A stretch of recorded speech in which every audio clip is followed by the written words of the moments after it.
We planned for roughly 40 minutes of discussion. My name is Niklas Klamskov. I'm CEO co-founder in Pentimenti, for those of you who do not know me. And with me today, I have Emma, and I'll let her introduce herself in a minute.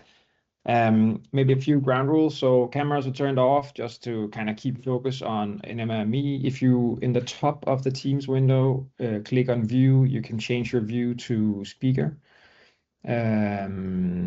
So that if I'm saying something, it will switch to me, and vice versa with Emma. So not looking at all the black boxes, typically very helpful. Briefly on today's topic, so obviously representing Pentimenti, our focus is on the whole bid management process. We at Pentimenti have several different customers, where Kemp and Lauritzen is one of the customers where Emma is working. And so the focus today will be a little bit on the construction industry, but I think a lot of the learnings that Emma will talk about today is useful across many different industries. So it doesn't necessarily have to be a construction focused webinar.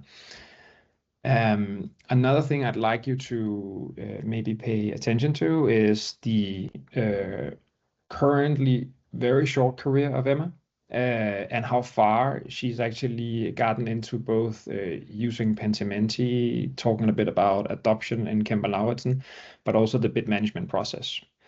And I think it's quite interesting to look at how young people come out without any experience coming into this game. And then yeah, I'd leave you to judge that and listen to what Emma is talking about today, because I think it will be quite exciting. And on that note, Emma, welcome and thanks for joining. If you could maybe give a bit an introduction about yourself and maybe put some words on Kemp and Lauritzen. Right. Well, my name is Emma. I've been at Kemp and Lauritzen for about a year now, working with Pentimenti for about half a year, I would say. And just to kind of describe what Kemp and Lauritzen do, or at least the department I'm in, as you said before, Niklas, it's a construction company. My department focuses on creating bids for larger projects, such as schools, hospitals, stuff like that. And yeah, we make bids for these kind of projects. And now we've implemented Pentimenti to help us with that. Yeah, and if we start from the beginning, and just kind of go through how many bids does Kemp and Lauritzen, at least in your department, do per year? What's the kind of number? Right. Well, my department, we're around 40 to 50 a year. Right now, as of this year, we've sent out around 25, 26. I mean, somewhere around that. So often, yeah, around 40 to 50 during a year. Okay, and if you could talk a little bit about not necessarily who the customers are, but more like how are those bids kind of put together? How complex, simple would you kind of rate them? Right, so it's very different depending on both the project and the customer, but typically we see two different kinds of bids that we do. We have bids that focus more on the price, and then we have bids that focus more on the kind of values that we provide when we go into these projects. And we see a tendency today that more and more of the customers are valuing our values higher. So of course, the large majority is still focused on price, and that's the kind of bids we set out the most. But we see a tendency that more often now we need to describe some sort of value, how we work with different topics such as sustainability, for example, because a lot of the customers or projects require us to live up to certain standards regarding that. So for that part of the bids, we, the bids become larger and sustain more text written by us, and how we work with these different kinds of things, where the bids where the price is the main focus, is more a description of how this price came to be. Yeah, so the quality obviously is taking a bit more focus these days. Before working with Pentimenti, and I know you're still new in Kemp and Lauritzen, but what was kind of the way you guys have been working with bids before? How did the process look like? And well, the most common process, I guess, would be we receive a tender for a project, and then that would be sent out among the department to both the calculators, but also the different administrators in the department. And then they would just start looking at what this tender contained, both in terms of materials and other different things they needed to take into account. And then they would start calculating what the price should be. And if we needed to describe like specific qualities within the firm, we would start that process by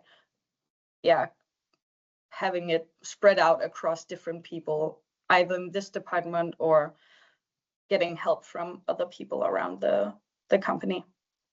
and if you know, what was the thing that frustrated the team, the department, the people involved the most, if you can put some word on that?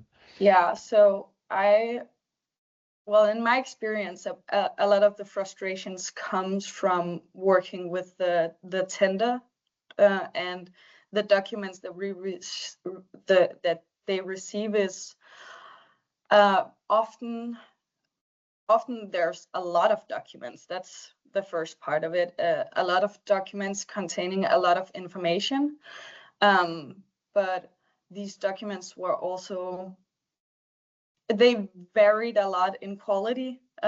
So it's not uncommon that we get tender documents that might just be from different project, and then they've changed a few things for this new project.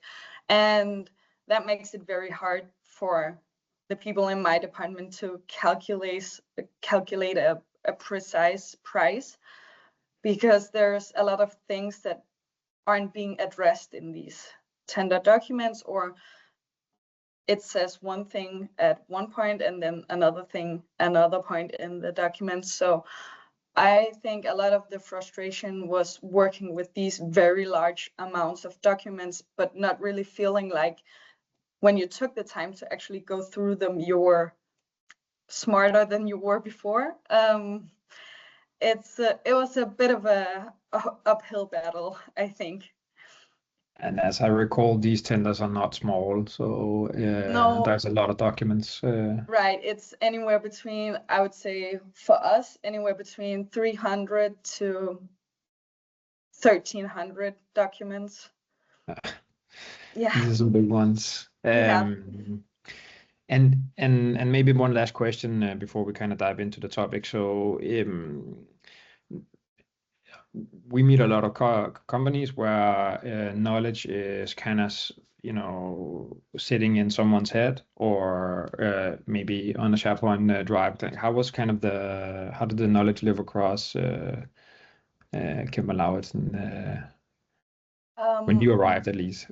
When I arrived, we have some shared knowledge across the company for sure, like that we share among each other, documents, stuff like that. But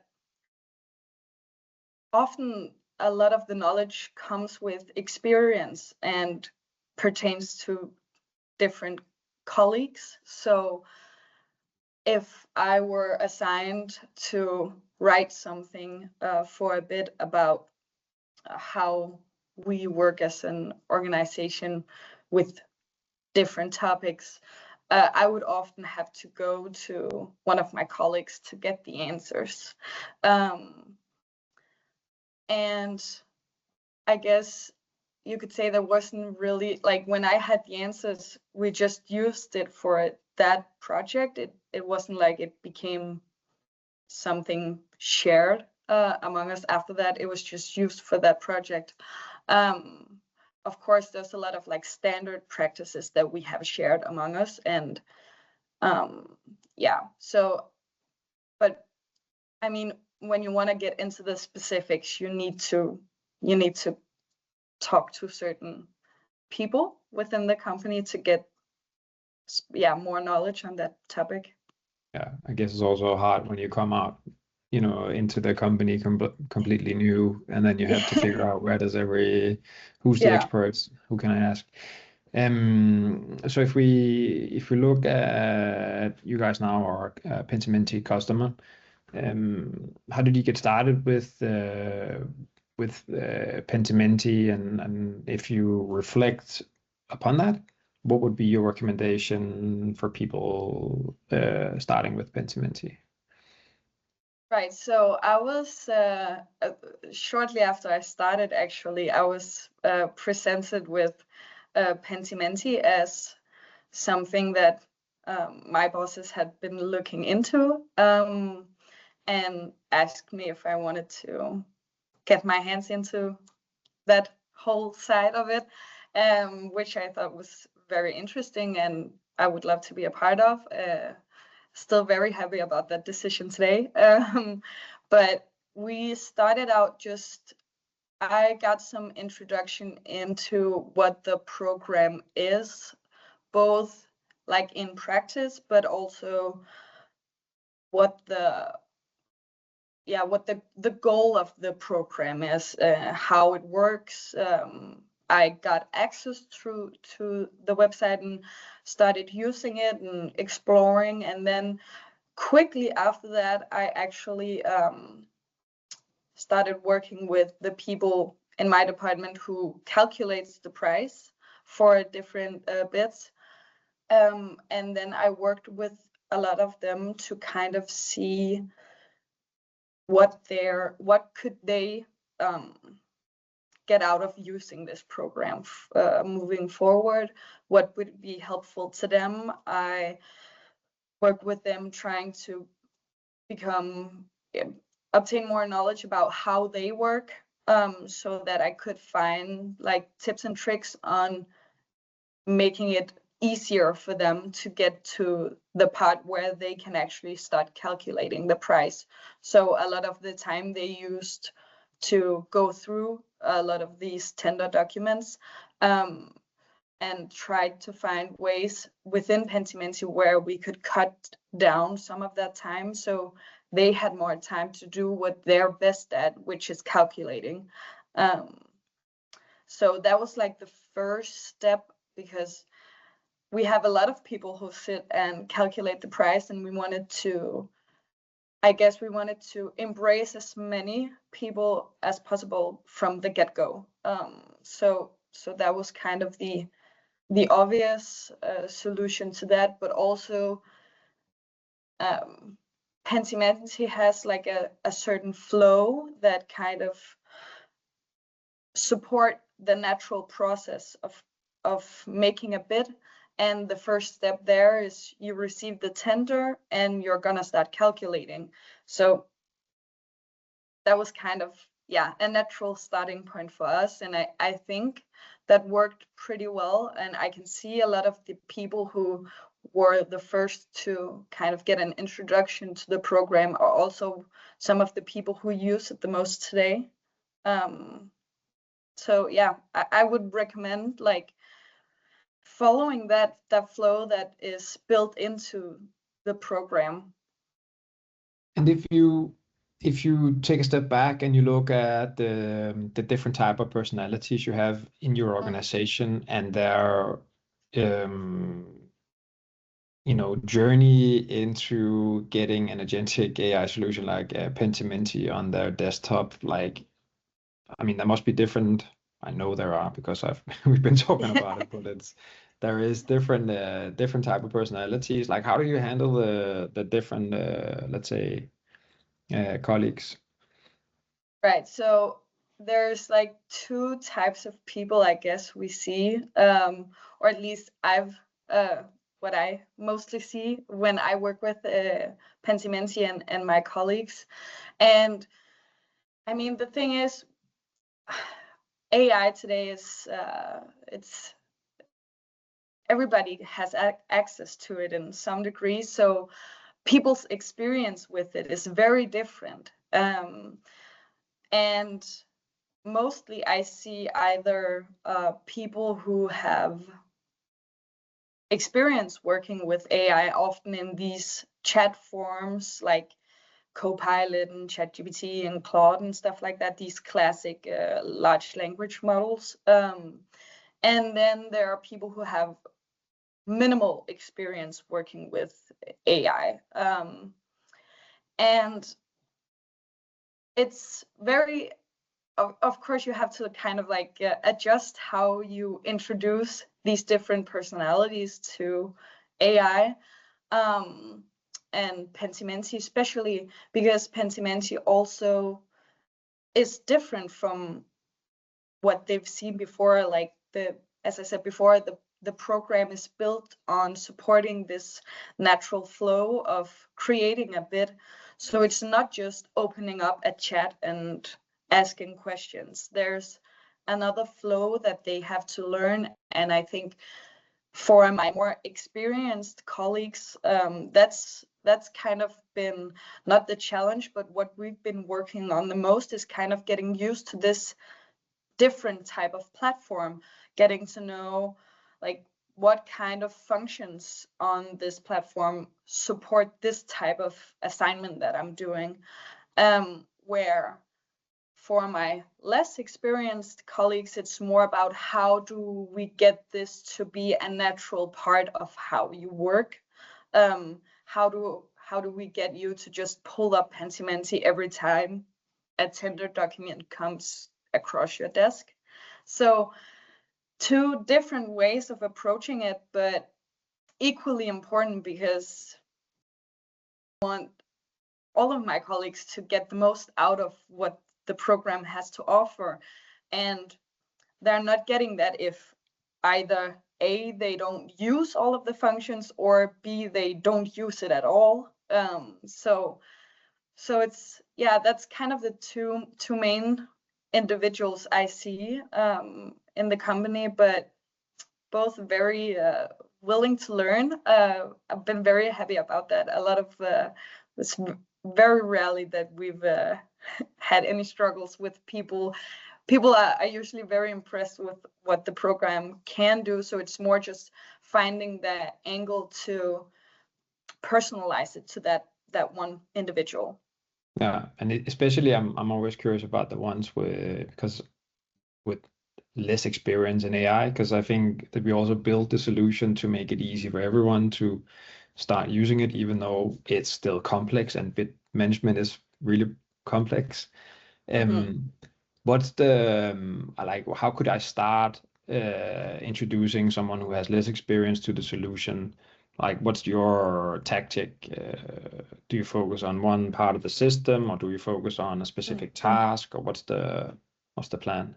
It depends on the type of colleague I'm introducing to it. So I try to find some sort of work that they do that is easily applied to Pentimenti. So like for if I have somebody from like that's calculating the price, I would often introduce them to the first step of the natural flow in the proposals, which is the bid management. So that would be, yeah, my go-to, because I think that's what a lot of them use the most, but also they can very easily see how it fits to a lot of their day-to-day work. But a lot of the administrators across the company, I've tried to look at some of their common assignments and try to find a function in Pentimenti that could support that and automate it in some way. We've used Prompt Studio a lot actually for different types of screening assignments or evaluation work, stuff like that, or just people who maybe do the same thing within chats, show them how they can save their prompts, make it into a skill, stuff like that. So it really depends on what the work that the individual is doing, because a lot of the work is like a lot of the functions in Pentimenti are dependent on what kind of work you usually do. So I try to find something that fits best with what they're currently working on. It almost sounds like you have more people than just the bid team using the solution if the use cases are different. Yeah. So we have like a mix of people who use it. Like, of course, a lot of the bid team is using it, but pretty much all of them actually. But I mean, it's like it's spreading. Yeah. So now we have a lot of other roles that are interested in using it, also because I mean there's so many like small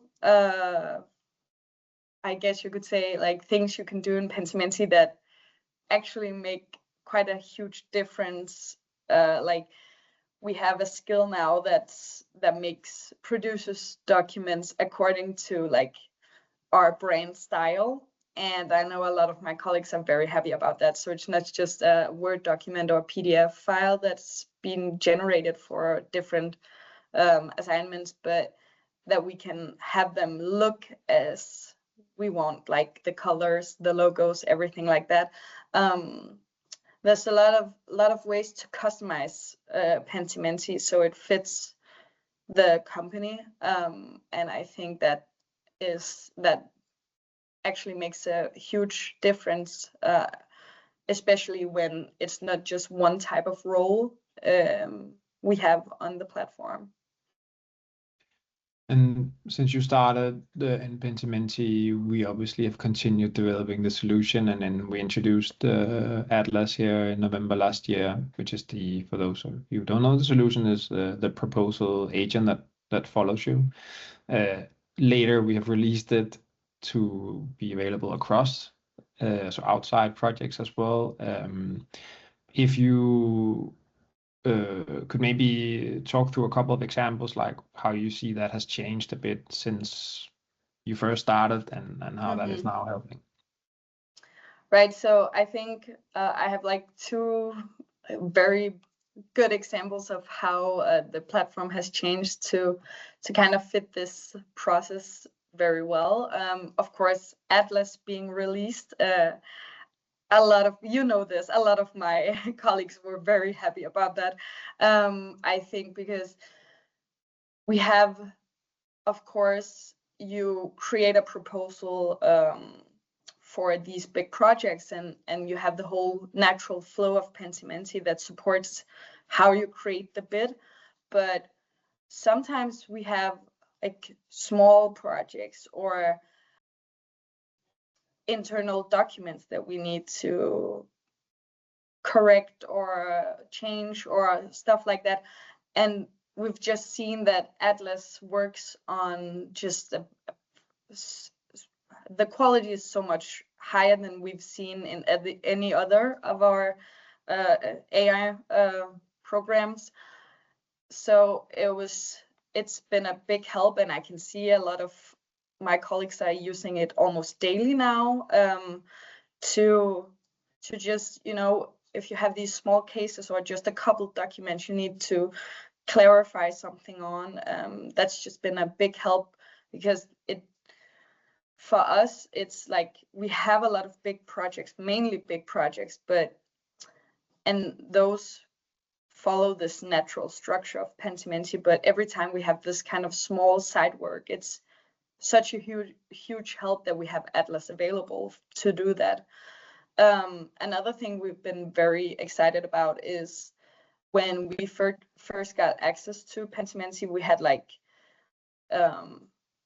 limited documents we could upload on a proposal, but also you uploaded your material and then you had like 2 edits, so you could change out the documents 2 times. But anybody from construction knows that often during these tender situations or these periods of time where we calculate a price, drawings are being revised or documents are being changed, and we often get new versions of documents, and it's not just 1 or 2 documents, it's like 20 or something.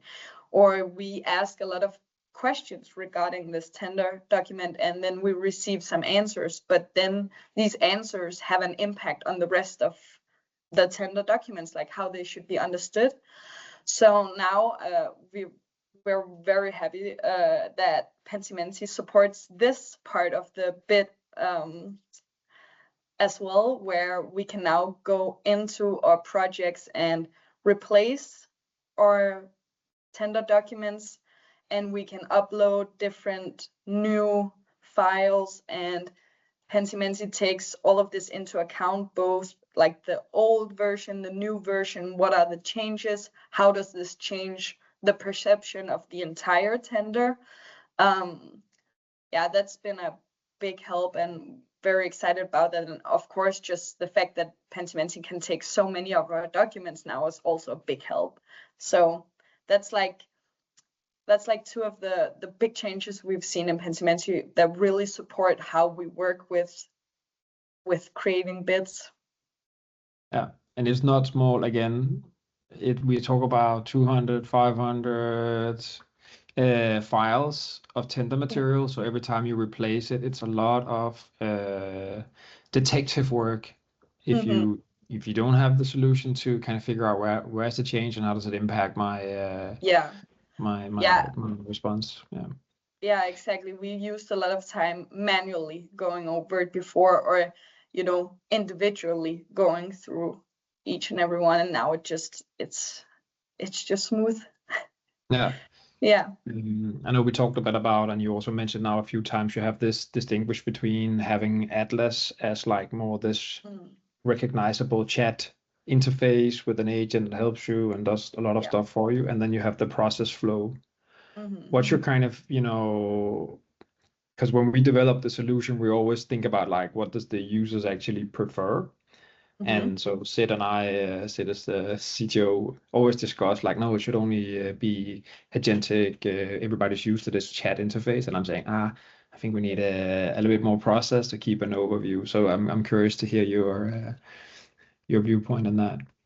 Right. So I think it's very nice that we have both things available. Like we have the chat interface, but we also have this like process of a natural flow, I guess, because there is a difference in like what we work with and how we work with it. And for some projects, it just makes so much sense to follow this process line.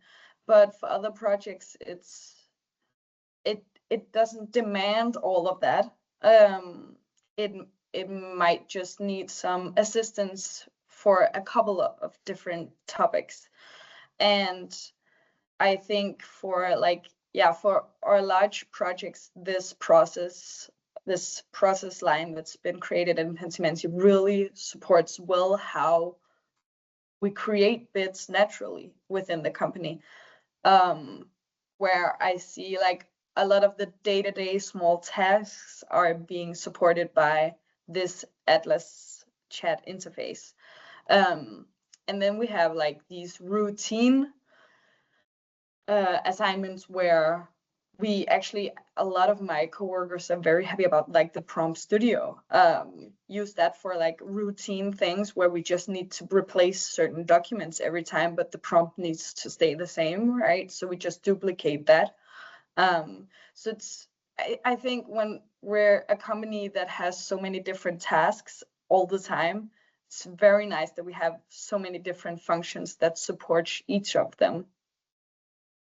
Fair enough. So maybe I'll win the next discussion with Sid. Yeah. Appreciate that. So if we take a step back now, and I think what I'm interested is like output accuracy from your perspective using the solution. What's the verdict? And yeah, we have to put ourselves out there. So Right.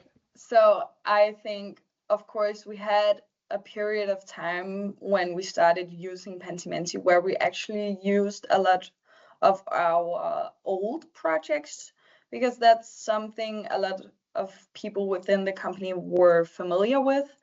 So they didn't have to double check if Pentimenti came out with the correct output. They could pretty quickly determine whether or not the accuracy was high or not. And I'm very pleased to say that we are very happy with the output that Pentimenti creates. We have both, like, in terms of the process line, we have very good outputs, but both Atlas, that's project bound, but also the global Atlas, show both sources and how it comes up with the answer, which has created a lot of trust in the interface. So I mean, I've talked to mainly the people who was calculating the price, but all of them say that they trust whatever Pentimenti puts out, and that has now resulted in they are more comfortable in the prices that they create. They save a lot more time going through each and every document. So now they actually have more time to do what they're good at, which is calculating the price. And that in turn just makes them more comfortable with the price that they're releasing. And it also makes it more competitive because we have more time to work with the actual price now. It's very like that. It's good response in terms of like this whole time saving aspect of they used a lot of time before just going through documents trying to find this one sentence or whatever describing this one thing that they needed to know, and now they can just either go to Atlas and find it, or use one of the summaries to filter for it or stuff like that. And we also work a lot across different aspects. So we do like electrical work and plumbing, and I know that Pentimenti is a big help in terms of kind of getting an overview of when these things overlap or when we should be kind of on our toes about who has responsibility for different things. And that's just minimizing risks all across the company, which is another great thing about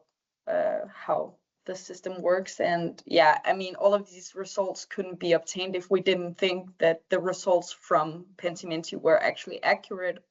And so that's we're very happy about it. I remember, so I can tell one story. I remember being I was invited for one of your workshops, and I know the management had kind of pointed out the most critical guy in your team to basically say, you're always the one really critical and worried, so you now test it. And he was like standing up and said, like, I can now, it was almost like an oath. I can almost now say, like, I trust the system. I've tested everything I can. I knew everything about the material I put in, and then it just came out with exactly what it's supposed to and nothing more than that. So that was a really good one. And I also know of a story that you guys have had on the clarification questions. I don't know if you can share that one. Well, so a big part of working with these tender documents is, we receive it, and one of the first tasks is we need to ask as many questions about this as possible so we can maybe push the deadline for the bid.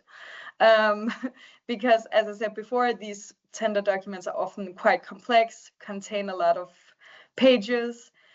It's just often a bit stressful working with them, especially if we don't have a lot of time to work with them.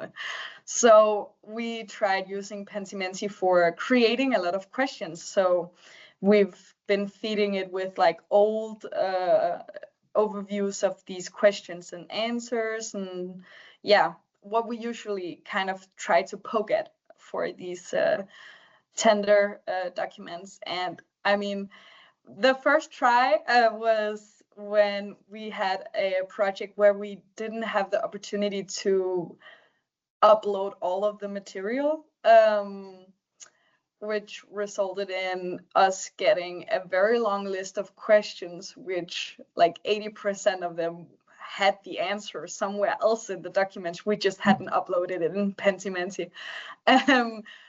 So that was kind of a learning moment, I would say, because that also just kind of highlighted the importance of us being able to upload all of the documents and all of the versions of the documents, which, yeah, again, is something we found a solution to today, which is very, very nice. But yeah, we have a lot of learning moments, and that was definitely one of them. Just, and that's the thing with AI, you can't always just blindly trust whatever is put out, but then you learn from how you should work with it, and you get better at how you should prompt it, or something I often say when I kind of introduce Pentimenti to my colleagues is Pentimenti can do whatever you can do. You just have to kind of frame it in the way that you frame it for yourself. So yeah, but that was one of them. And submitting questions fast can also lead to sometimes more work in the tender phase. I don't know if you yeah, so yeah, well, it is yeah, this whole idea of us having to ask a lot of questions, it's what can I say, it's kind of risky, honestly, in the sense that sometimes we get a lot of answers, and that creates a lot of work for how all of this material should be interpreted. Yeah. So it's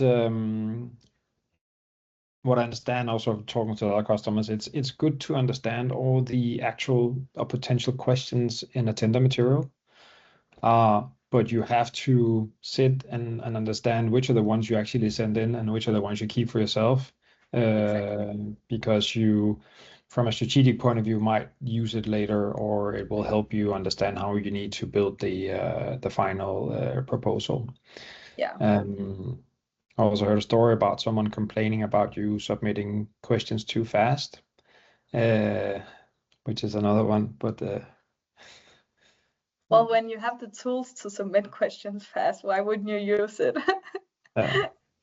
I thought it was a really good, for us at least, it was a good one where you and everyone else complaining about you guys submitting questions too fast. So thinking that you have had the material earlier. And I think for us, the whole analysis part is obviously super key for our customers in terms of bringing everything together. And now we spoke about this, the update to the version control, the impact document, but that we enable that everything that should be in the context of the tender is there, so that the solution understands it, right? And obviously it's loads of files, which also means you can't just throw a generic LLM at it. You have to have some sort of a solution that helps you run that process.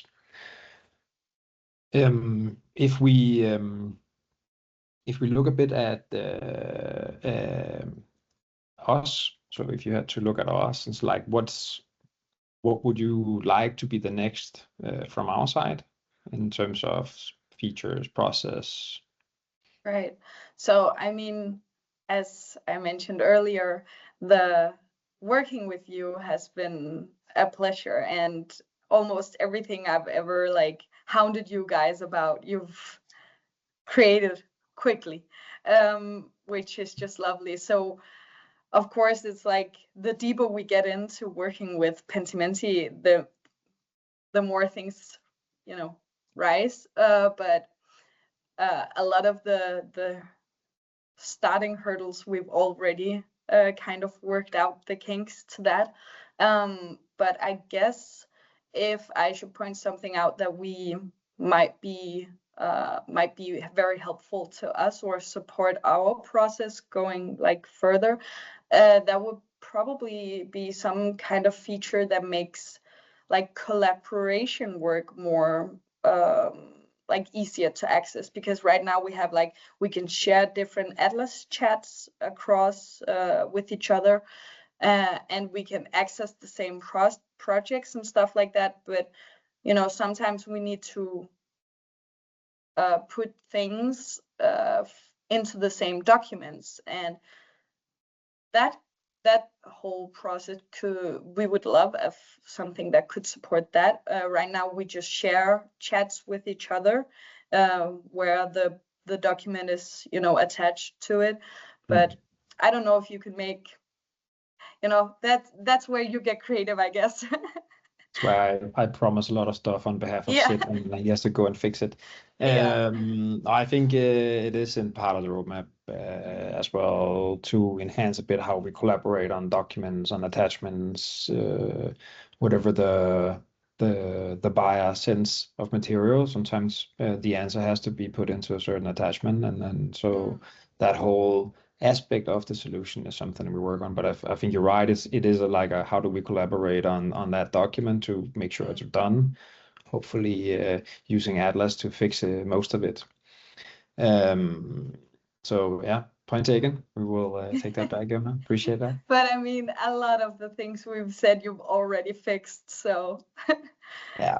We tend to listen, and I think that's also how you create a good solution, that is to listen to the customers, because I think we have a lot of great ideas, but if the customers can't use it, doesn't really matter how good the ideas are, right? So yeah, we appreciate also you guys' feedback on this. So, and I just before I have another question for Emma, but then before we kind of wrap up, if people have any questions on the chat, please feel free to put them in if I've forgotten to ask about anything, because then now is the chance. But while people, if they have any, put in. What's your recommendation? Like if you take now a step back and say like new customers coming in, what's the kind of final recommendation for how to get started and how to get a good kickoff of the project? Right. So I guess without kind of hyping myself up too much, I guess for us, it's been very helpful that we've had a designated Pentimenti person. So, I mean, implementing an AI system in any capacity demands that somebody has a certain type of responsibility for making that happen, or at least has the time for that to happen. So, I mean, when I look at my colleagues, I don't see anybody who would have had the time to do this besides their already existing tasks. So I think it was very important that my bosses created time in my role for me to help with kind of staying updated on whatever was new on the platform, or just getting a sense of like kind of the small tips and tricks, or, you know, so it was easier for me when I sat down with another colleague to say, you have this task, great, I know just the thing you can do, because I think that created a lot of success among the company in implementing and getting people to use it as well. Because if you just buy it and have no kind of sense of responsibility regarding implementing it, I think it's just you're ending up just throwing money at something nobody's gonna use.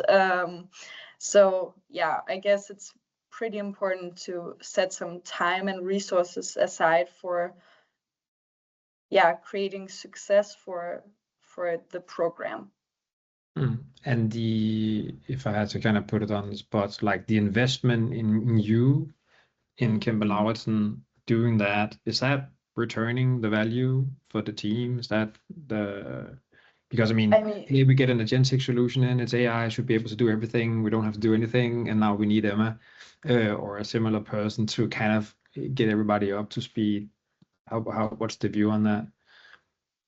I think the view among my colleagues has been very positive, because often like they come to me with some sort of thing and be like, do you think Pentimenti can help me with this task? And I'm like, yes, I know we can do this, just send it, I'll fix it and I'll automate it for you and I'll show you how to use it in the future.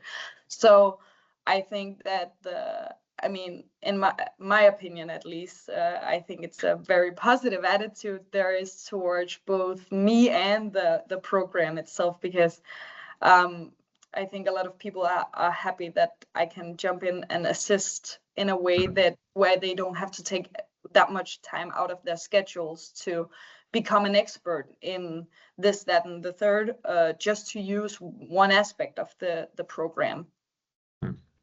I would also say in my past career, I did the same thing on the procurement side, and it was, I mean, having that best practice in someone's head and basically utilizing the solution the best way is definitely paying off. So and I appreciate that. Cool, Emma. Anything I forgot to ask you about? I don't think so.